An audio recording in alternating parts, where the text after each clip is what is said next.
Welcome back to our channel. So ಇವತ್ತೇನ್ ನೋಡತ್ತಪ್ಪ ಅಂತ ಹೇಳಿದ್ರ ಕನ್ನಡ ಮಾಧ್ಯಮದೊಳಗ ಬಹುಪದೋಕ್ತಿ ಪಾಠದೊಳಗ ಬರುವಂತಹ 3 ಅಂಕದ ಪ್ರಶ್ನೆಯ ಮೂರನೇ ಟೈಪ್ ಕ್ವಶನ್ ಅನ್ನ ನೋಡತ್ತೀವಿ. ಯಾವ್ದು 3 ಮಾರ್ಕ್ಸ್ಗೆ ಮೂರನೇ ರೀತಿ ಬರುತ್ತೆ ಅಂತ ಹೇಳಿದ್ರೆ ಕ್ವಶನ್ ಈ ಟೈಪ್. ಒಂದನೇ ರೀತಿ ಅಂತಂದ್ರೆ ಯಾವ್ದು ನೋಡಿದ್ವಿ, ಶೂನ್ಯತೆಗಳನ್ನ ಬಹುಪದೋಕ್ತಿಯನ್ನು ಕೊಟ್ಟು ಶೂನ್ಯತೆಗಳನ್ನ ಕಂಡು ಹಿಡಿದು ಅವುಗಳ ನಡುವಿನ ಸಂಬಂಧವನ್ನ ನಾವೇನ್ ಮಾಡ್ತಿದ್ವಿ, ತಾಳೆ ನೋಡ್ತಾ ಇದ್ವಿ. ಎರಡನೇ ಟೈಪ್ ಯಾವ್ದಪ್ಪ ಅಂತ ಹೇಳಿದ್ರ ವರ್ಗ ಬಹುಪದೋಕ್ತಿ ಕೊಡ್ತಿದ್ರು, ಶೂನ್ಯತೆಗಳನ್ನ ಕಂಡಿಡಿ ಅಂತಿದ್ರು, ಅವರ ಒಂದು ಶೂನ್ಯತೆಗಳ ಸಂಬಂಧವನ್ನ ಕೊಟ್ಟು ಅದರ ಬೆಲೆಯನ್ನ ಕಂಡಿಡಿ ಅಂತ ಹೇಳ್ತಿದ್ರು. ಈಗ ಮೂರನೇ ಟೈಪ್ ಯಾವ ರೀತಿ ಕ್ವಶನ್ ಕೇಳ್ಬೋದು ಅವರು ಅಂತ ಹೇಳಿದ್ರ ಏನ್ ಮಾಡ್ತಾರ, ಒಂದು ಶೂನ್ಯತೆಗಳ ಮೊತ್ತ ಮತ್ತು ಗುಣಲಬ್ಧವನ್ನ ಕೊಡ್ತಾರ. ಶೂನ್ಯತೆಗಳ ಮೊತ್ತ ಮತ್ತು ಗುಣಲಬ್ಧವನ್ನ ಕೊಟ್ಟು ಆ ವರ್ಗ ಬಹುಪದೋಕ್ತಿಯನ್ನ ಕಂಡುಹಿಡಿದು ಅವುಗಳ ಶೂನ್ಯತೆಯನ್ನ ಕಂಡುಹಿಡಿಯಿರಿ ಅಂತ ಹೇಳ್ತಾರ. ಶೂನ್ಯತೆಗಳ ಮೊತ್ತ ಗುಣಲಬ್ಧ ಕೊಟ್ಟು ಏನ್ ಮಾಡ್ಬೇಕು, ಬಹುಪದೋಕ್ತಿಯನ್ನ ಕಂಡುಹಿಡಿದು ಆ ಶೂನ್ಯತೆಗಳ ಯಾವುವು ಅನ್ನೋದನ್ನ ಕಂಡಿಡಿ ಅಂತ ಹೇಳ್ತಾರೆ. ಇಲ್ಲ ನೋಡಿ ಕ್ವಶನ್ ಇದೇನಂತಂದ್ರೆ LBI ಅಂತ ಕ್ವಶನ್ ತಗೊಂಡೈತಿ. ಏನಂತಂದ್ರ ಶೂನ್ಯತೆಗಳ ಮೊತ್ತ ಮತ್ತು ಗುಣಲಬ್ಧಗಳು ಕ್ರಮವಾಗಿ -3 ಮತ್ತು 2 ಆಗಿರುವ ಒಂದು ವರ್ಗ ಬಹುಪದೋಕ್ತಿಯನ್ನು ಬರೆಯಿರಿ ಮತ್ತು ಬಹುಪದೋಕ್ತಿಯ ಶೂನ್ಯತೆಗಳನ್ನು ಕಂಡುಹಿಡಿಯಿರಿ. ಏನ್ ಮಾಡ್ಯಾರ ಇಲ್ಲ, ಆ ಶೂನ್ಯತೆಗಳ ಮೊತ್ತವನ್ನ ಕೊಟ್ಟಾರ ಮತ್ತು ಗುಣಲಬ್ಧವನ್ನ ಕೊಟ್ಟಾರ. ಮೊತ್ತ ಮತ್ತು ಗುಣಲಬ್ಧ, ಇದು ಮೊತ್ತ ಆಗತ್ತ, ಇದು ಗುಣಲಬ್ಧ ಆಗತ್ತ.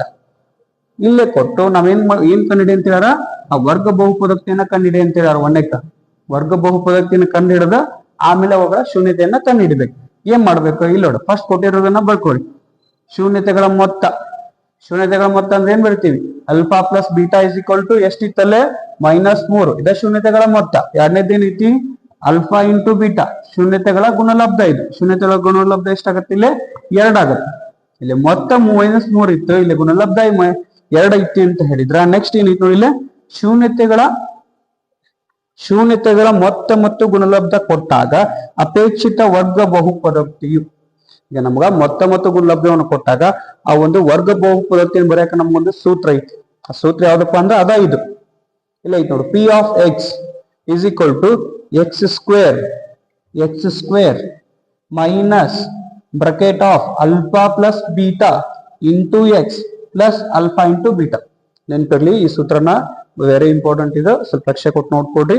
ಏನಂತ ಹೇಳಿದ್ರ x square minus alpha plus beta into x plus alpha into beta.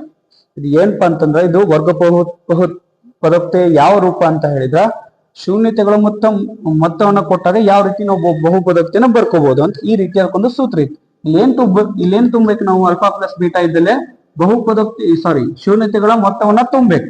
Alpha plus beta ನಮ್ಗೆ ಏನ್ ಐತಿ, -3 ಐತಿ, -3 ಸೂತ್ರದೊಳಗೆ x ಸ್ಕ್ವೇರ್ ಐತಿ, ಮೈನಸ್ ಅಲ್ಫಾ ಪ್ಲಸ್ ಬೀಟಾ ಇದ್ದಲ್ಲೇ ಶೂನ್ಯತೆಗಳ ಮೊತ್ತವನ್ನ ತುಂಬೇಕು.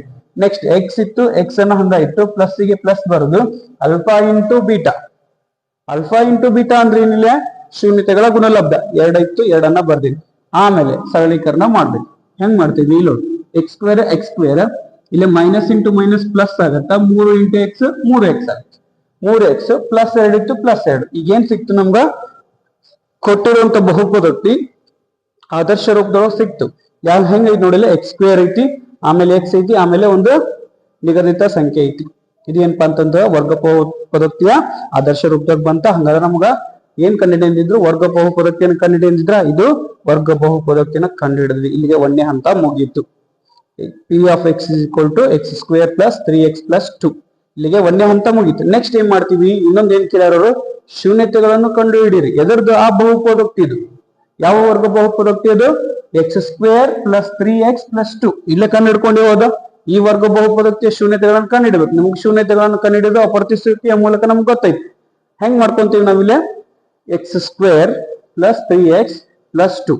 x ಸ್ಕ್ವೇರ್ ನ ಸಹಗುಣಕ 1, ಕೊನೆಗಿರುವ ಸಂಖ್ಯೆ 2, 1 ಗುಂಡ್ಲೆ 2 ಅಂತಂದ್ರ x ಬರುತ್ತಾ, 2 ಬರುತ್ತಾ.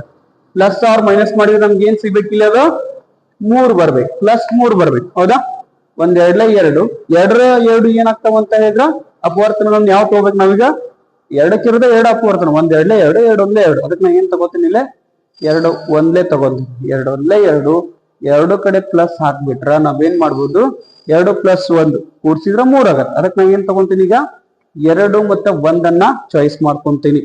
2 1 ಚಾಯ್ಸ್ ಮಾಡ್ಕೊಂಡು ಈ 3 ಅನ್ನ ಏನ್ ಮಾಡ್ಬೇಕು ನಾವೀಗ ಹೊಡಿತೀವಿ. ಏನ್ ಮಾಡ್ತೀವಿ, ಅಪವರ್ತಿಸುವಿಕೆ ಮೂಲಕ ಅಪವರ್ತನವನ್ನು ಮತ್ತೆ ತಗೊಂಡು ಬರಿತೀವಿ. ಎಕ್ಸ್ ಸ್ಕ್ವೇರ್ ಪ್ಲಸ್ ಈ 3x ಇದ್ದಿದ್ರೆ ಏನಂತ ಬರ್ಕೊಂತೀನಿ ನಾನೀಗ 2x plus 1 2x plus 1 plus ಇತ್ತು ಪ್ಲಸ್ ಬರಿತೀನಿ. ಆಮೇಲೆ 2 ಐತಿ 2 ಬರ್ದೇವೆ ಇಸ್ ಈಕ್ವಲ್ ಟು 0. ನೆಕ್ಸ್ಟ್ ಏನು ಮಾಡ್ತೀವಿ, ಎರಡೆರಡು ಪದಗಳನ್ನ ಗುಂಪು ಮಾಡ್ಕೊಂತೇವೆ.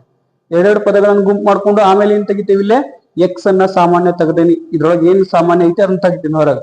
ಎಕ್ಸ್ ಸಾಮಾನ್ಯ ಕಾಣಕತೈತಿ. ಎಕ್ಸ್ ಸ್ಕ್ವೇರ್ ಒಳಗೆ ಎಕ್ಸ್ ಹೋದ್ರೆ ಎಕ್ಸ್ ಉಳಿತು, ಪ್ಲಸ್ ಗೆ ಪ್ಲಸ್ 2x ಒಳಗೆ ಎಕ್ಸ್ ಹೊರಗೆ ಬಂದೈತಿ. ಉಳಿಯೋದಿಲ್ಲ ಏನ್ ಮಾತ್ರ 2 ಮಾತ್ರ ಆಯ್ತು. ಪ್ಲಸ್ ಐತಿ ಪ್ಲಸ್ ಇಟ್ಟಿವಿ. ಇಲ್ಲಿ 1x ಪ್ಲಸ್ 2 ಐತಿ. ಇದ್ರೊಳಗೆ ಏನಾದ್ರು ಸಾಮಾನ್ಯ ಕಾಣತ್ತಾನ 1 ಐತಿ 2 ಐತಿ ಎಕ್ಸ್ ಐತಿ ಯಾವ್ದು ಸಾಮಾನ್ಯ ಕಾಣತ್ತಿಲ್ಲ. ಅದಕ್ಕೆ ಏನ್ ಮಾಡ್ತೀವಿ, 1 ಹೊರಗೆ ತಕ್ಕೊಂತೀವಿ. 1 ಸಾಮಾನ್ಯ ತೆಗಿಬೋದು, ಏನಿಲ್ಲ ಅಂತಂದ್ರ ಅದಕ್ಕೆ ನಾವ್ ಏನ್ ಮಾಡ್ತೀವಿ, ಈಗ 1 ಹೊರಗೆ ತೆಗೆದು ಎಕ್ಸ್ ಪ್ಲಸ್ 2 ಯಾವ ರೀತಿ ಇತ್ತು ಅದೇ ರೀತಿ ಬರಿತೀವಿ. Is equal to 0. ಈಗ ಸೇಮ್ ಇರೋದನ್ನ ಮೊದ್ಲು ಬರ್ಕೊಂಡು ಇಸ್ ಈಕ್ವಲ್ ಟು 0 ಅಂತ ಬರಿತೀವಿ. ಇದು ಸಾಮಾನ್ಯ ಐತಿ ಹೌದಾ. ಇದು ಸಾಮಾನ್ಯ ಇದ್ದಾಗ X plus 2 is equal to 0 ಒಂದೇ ಹಂತ ತಗೊಂತೀವಿ. ಉಳಿದಿದ್ದು ಯಾವುದು, X plus 1 is equal to 0. ಈಗ X is equal to plus 2 ಈ ಕಡೆ ಬಂದ -2 ಒಂದನೇ ಶೂನ್ಯತೆ ಆಯ್ತು. ಎಕ್ಸ್ ಇಸ್ ಈಕ್ವಲ್ ಟು -1 ಇದು ಎರಡನೆಯ ಶೂನ್ಯತೆ ಆಯ್ತು. ತಿಳಿತಾ. X is equal to -2 X is equal to -1 ಏನಪ್ಪಾ ಅಂತಂದ್ರ ಒಂದನ್ನ ಅಲ್ಫಾ ಅಂತ ತಗೊಂತೀನಿ, ಒಂದನ್ನ ಬೀಟಾ ಅಂತ ತಗೊಂತೀರಿ. ಇದೇನಾಕವ ಅಂತಂದ್ರ ನಾವು ಕಂಡುಹಿಡಿದಿರುವಂತಹ ಬಹುಪದೋಕ್ತಿಯ ಶೂನ್ಯತೆಗಳು ಹಾಕವ್. ಇಲ್ಲಿ ಏನಾಗ್ತವ ಅಂತಂದ್ರ ಕಂಪ್ಲೀಟ್ ಆಯ್ತು. 3 ಮಾರ್ಕ್ಸ್. ಇದೆಷ್ಟು ಮಾರ್ಕ್ಸ್ ಸಿಗಿದೆ, 3 ಮಾರ್ಕ್ಸ್ ಸಿಗುತ್ತೆ ನಮ್ಗೆ.